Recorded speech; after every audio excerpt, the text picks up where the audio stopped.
welcome to another great segment of Razor Sharp Sports. I'm Razor Ramon, and I'm here with Arizona boxing amateur prodigy David King Garcia, also known as Young Swift Garcia. Man, thank you so much for giving me some time to ask you a couple questions, get to know you more, and also the fans to get to know you more too. Yeah. So first off, how did you get into the sport of boxing? Who's your favorite boxer, past or present? Who inspires you to keep going in this sport? Well, I started when I was 4. It's a long story, but it's been a long time too. Man, it feels like I've been doing it since basically when I was born. But I used to play t-ball. And man, I always wanted to bat because like when they would go in, right. I'd be like, nah, let yeah, me you want to do the hit. Yeah. You want to keep hitting the ball. Like I sucked at every team sport, and my dad was like, you gotta do something. Right. So he put me. We went to a gym, and here's me now. But who inspires me the most? I would have to say Danny Garcia, the father and son, man. Where they came from. I haven't seen their house in Philly when they're barely coming up, and that's stuff that people don't really see, you know? Yeah. That's, people see more the flashiness, the fame, but they don't see usually where people start. And I think that's important for people to understand.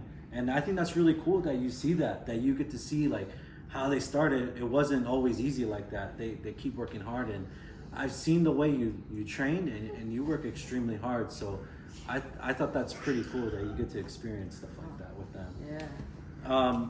To move on to the next question, like I said, you're a hard worker.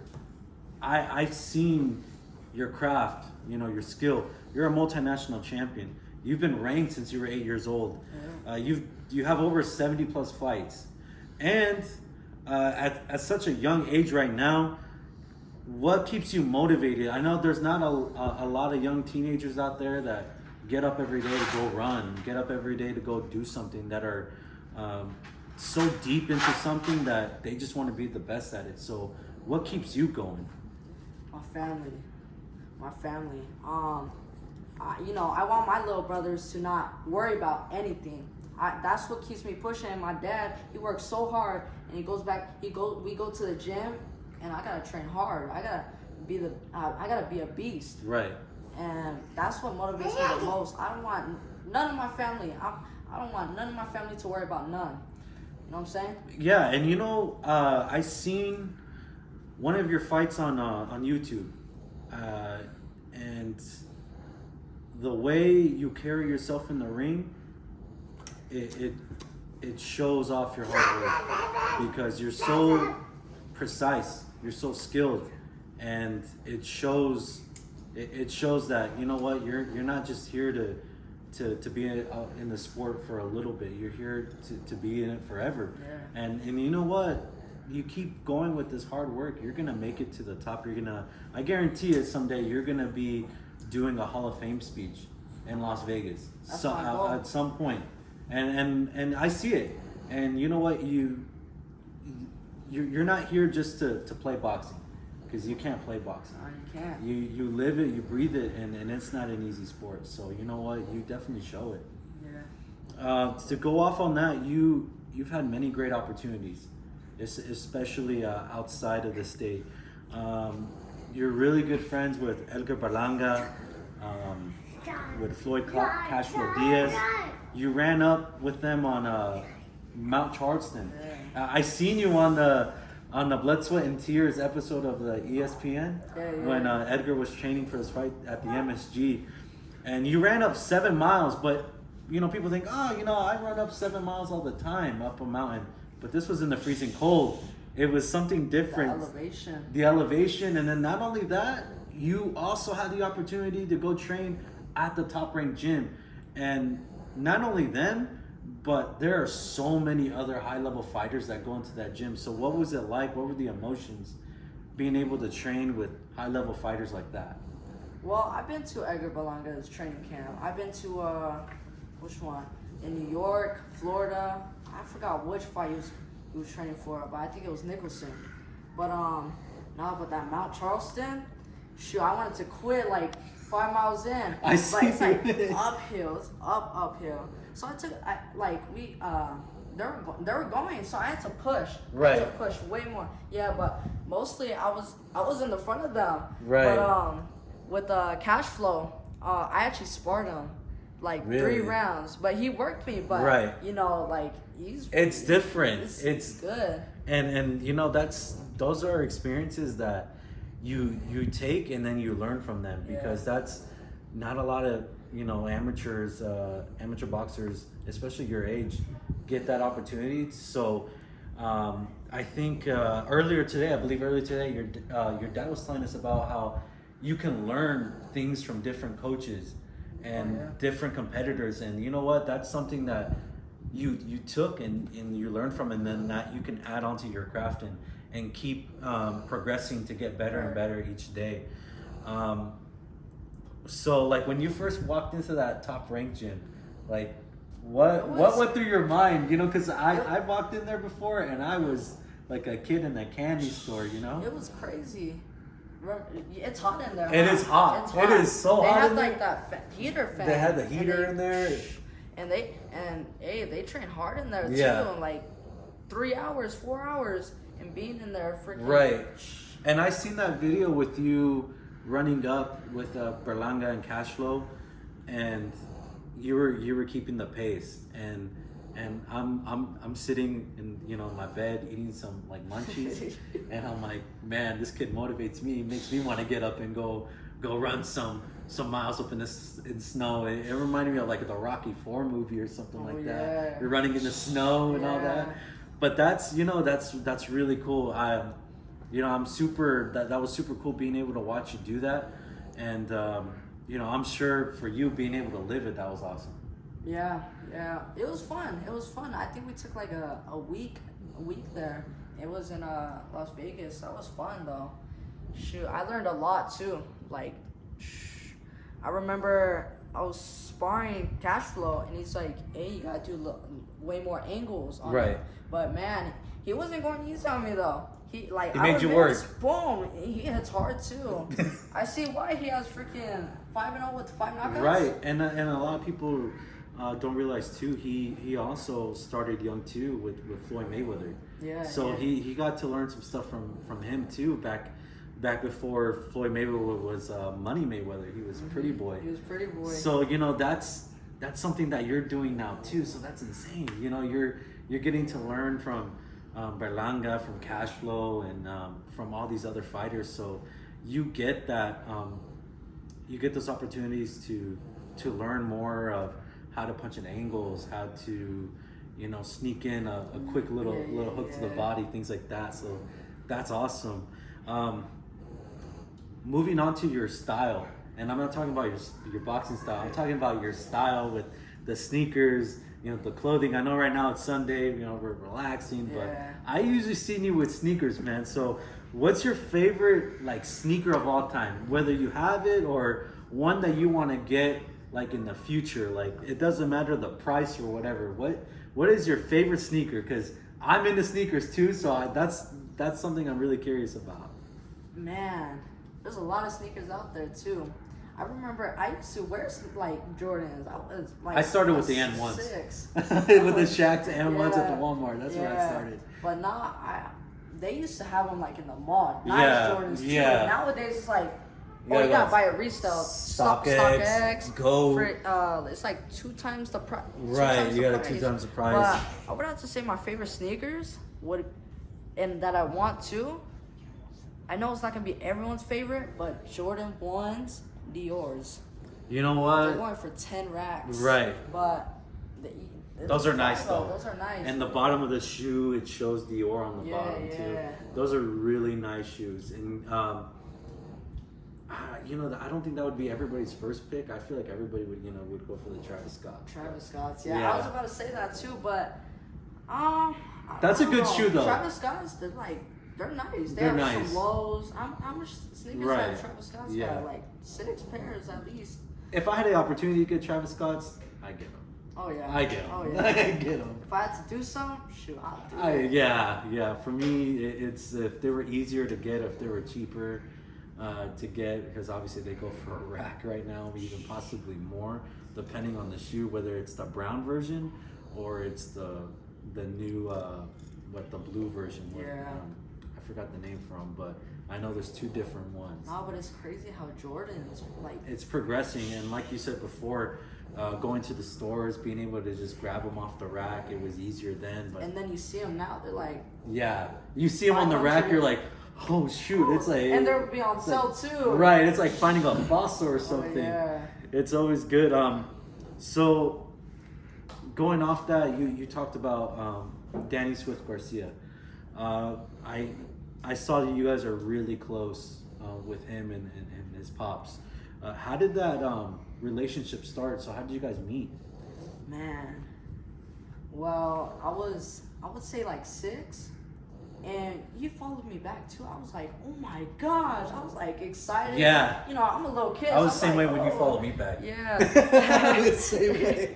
But he had a meet and greet too here. I forgot what mall is it, but he had a meet and greet, long line. It was like he was like I think he unified that division. Right. That 140, huh? Right. Yeah. So, 140. And it was a long line. And when he saw me, he was like, "Hey, ain't you that little kid, David King?" I was like, "Yo, he knows That's me." different. That's different when they like, recognize you by your name. Yeah. But his pops is cool too. Like after the fight, I think it was, who was it? Adrian Granados? Yeah, that fight. And after the fight, they're walking to the backstage, and you know he put the belt on me, the WBC one. Right. I was like, how'd that feel? Yo, and I was like, oh, it was heavy. Yeah. It was heavy. No, but I was like, damn, like now his pops knows me. Right. And his pops, yeah, he's crazy angel. Right. Crazy angel, man. But we've been cool since.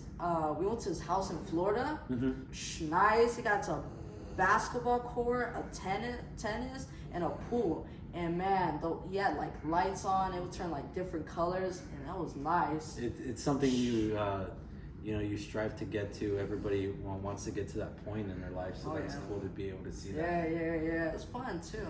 To piggyback off that, your dad's your trainer. He's been with you since the beginning, and I know Danny Swift. He has his dad in this corner. So what is that like, having your dad a part of your corner, and your pops can chime in on this too if he likes. I know he's like Luis has told me he's like your best friend. So what is that like? Man, we had some up and downs though. I like how my dad and father, how they, after training, hey, that's right. Now turned into my dad, but like in the gym, it's coach time. Right. I'm not your son. Well, yeah, but I'm not playing around right now. Right. Yeah. It's about business. How Danny and them is crazy because you know how his pops is too. Yeah. He'll be the most talking. Right. He'll be the crazy one, and Danny's over there like kind of like but he's like, hey, that's how he is. That's how he acts. But I love my dad for what he's done too. He'll go to work hard too, and I would have to train twice as hard, and to not waste his time. Right. I don't want to waste his time. I don't want to. I want to make it worth it. I want to make the time worth it, and right. I don't want him to worry about none. I don't want him to worry about none. Working hard. No, I want him to stay relaxed, not worry about right. stuff, because he kind of worries a lot. Like, shoot, gotta go work, gotta pay, and right. all that. But no, it's hard. I know how hard it is to be right. a dad though, because he has 3 kids. Yeah. And they like to buy games, so that it's like, shoot, we gotta save money though. Right. But I see how it is. It's hard. And I think that's really cool that you said that, because when a lot of younger teens get into a sport, they either quit after a couple months, they quit after a year. But for you already have that mentality of of you. You don't want to waste not even his time, but you don't even want to waste your time. Yeah. You just want to go in there, train hard, and then the next day, you're like, you know what? I can do better than what I did yesterday. Yeah. And that's how I feel when I'm talking to you right now. I already know that the next fight you have, you're gonna be better after. You're gonna be good in that fight, and then the next one, you're gonna do something better. You're just gonna keep getting better and better and better. And I feel like you have that mentality where, you know what, it's good right now, but it could always be better. And you know what, I respect that a lot, especially at a young fighter your age. You already have that mentality, because a lot of people, it takes time. A lot of even professional fighters right now, it takes time for them to get that mentality. So for you to already have that mentality, it already says a lot about you and your future in the sport. Like I said before, you train like a world champion. You put in all your blood, sweat, and tears into your craft. You're a southpaw. That's always that always makes it kind of awkward for other fighters who are orthodox fighters, because most of the fighters, there's a lot of orthodox fighters. So when they fight, once in a while you'll see a southpaw and be like, oh shit, right? It's like finding a unicorn or something like that. So what's your ultimate goal? Like your absolute ultimate goal you want to achieve in the sport? Well, I got 3. Go ahead. 1, to become a champion. 2, to unify the division. And 3, to unify other weight classes. How many you want? And I got one more too. How many weight classes you want to unify? I want to be in the TBE. I want to be the best ever. There you go. And shoot. And you know how it is. Mayweather, he puts in all the hard work. Yeah. See how he's the best now. Yeah. Well, he's been the best. But 50-0. Who does? And he fought how many champions? 26? 20. I think it was 27. 26 or 27. Yeah. 26 or 27, and he unified. He was defending too. He was defending a lot, and then he started really young too, and I've seen videos of him where he talks about how he would run to the snow just to get to the gym. And you know what? Yeah. Even though you don't have to do that, but for you to already say you don't want to waste your pop's time when he gets off work, that already itself speaks that you have that TBE mentality in you. Oh, yeah. To be the best, and that's really it. And a lot of people, they take that as cockiness, but I feel like that's not even cockiness. That's confidence. Because if you're not gonna say you're gonna be the best, and say, you know, I'm gonna be the best, but also there's always someone gonna be better than me out there. That's not the truth. If you don't feel like you're gonna be the best of the best, then why are you gonna go into something like that? You know? Right. So I respect that a lot from you, but keep going on your question. I'm sorry I cut you off. No, it's good. I finished that. Okay. Yeah. Last question. So what has been your best experience that you've ever got to do so far? I know you've had a lot of great ones. You've got to meet Mike Tyson. You've got to meet Edgar Berlanga. You've had the opportunity to go to many fights, but what's so far the best one right now that you can say is like the number 1 spot? Damn. There's a lot. There is a lot. Let me see. I'm gonna have to pick the one with Mike Tyson. I mean, he's a legend. Yeah, that guy's a legend. And yeah. Recommend it, boom, you'll click it. Right. And man, he's known for the biting. Yeah, and his pigeons. But, his pigeons. yeah. But I remember we got invited to his ranch. We actually won. I think it was we actually won JOs, and we got invited to his ranch. And man, that was sick. I mean, it smelled like some weed in there, but hey, the first thing he told me, he walked in and he said, "What's up, little guy?" And you know his voice, he has that lisp. So but I remember the one thing he told me. He said, "Be a champ. Act like a champ before you come to champ." Right. And you know, I forgot one thing he told me too. I think he said, like, if you want me to know you, you have to work hard. I think he said that, but nah. Mike Tyson, shoot, that was huge right there. And I think he was that what was it called? The Hot Boxing. Yeah, his podcast. But he was interviewing Mickey Ward, and we got to meet him too. Oh so man, it was like, that's shoot. you know. Two. Shit. Mickey Ward is. He was a warrior. He's a warrior. And you know what? Arturo Gatti was my favorite fighter of all time. I can tell you the day I saw that fight as a kid, and I was able. My first interview that I did, I was able to meet Buddy McGirt, which is Arturo's coach. Oh, for real? So when he met me, he called me by my name. So when Danny called you by your name, that's how I felt when Buddy McGirt called me by my name, and that's something special too. So that's insane that you were able to meet Mickey Ward, because that man, he's been through so many wars, and don't he got a movie too? But he had the fighter. Mark Wahlberg, the fighter. They want to remake that. They're thinking about remaking that movie because they didn't put the Arturo trilogy in there, and that was a huge part of his career. But that's insane that you were able to meet him. Mickey Ward. Yeah, that guy.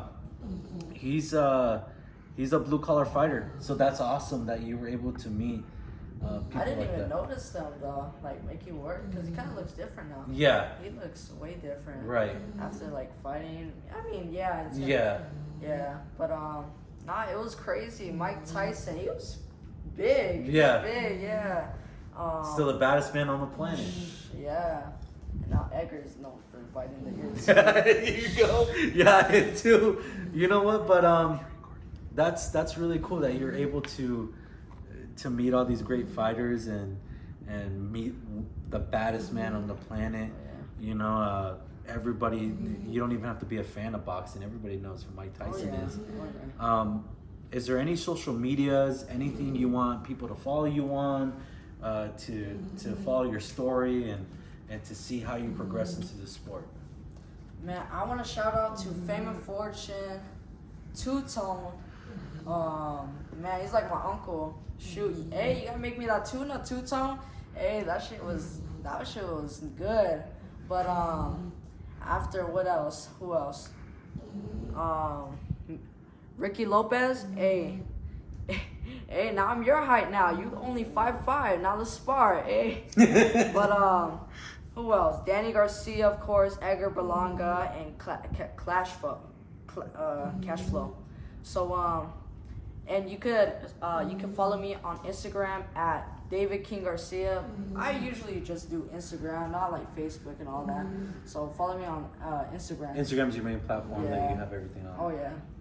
Alrighty, well you guys heard it here first. Go ahead, give them a follow.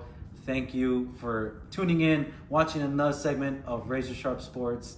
I'm Razor Ramon on Razor Sharp Sports, and that was Razor Sharp.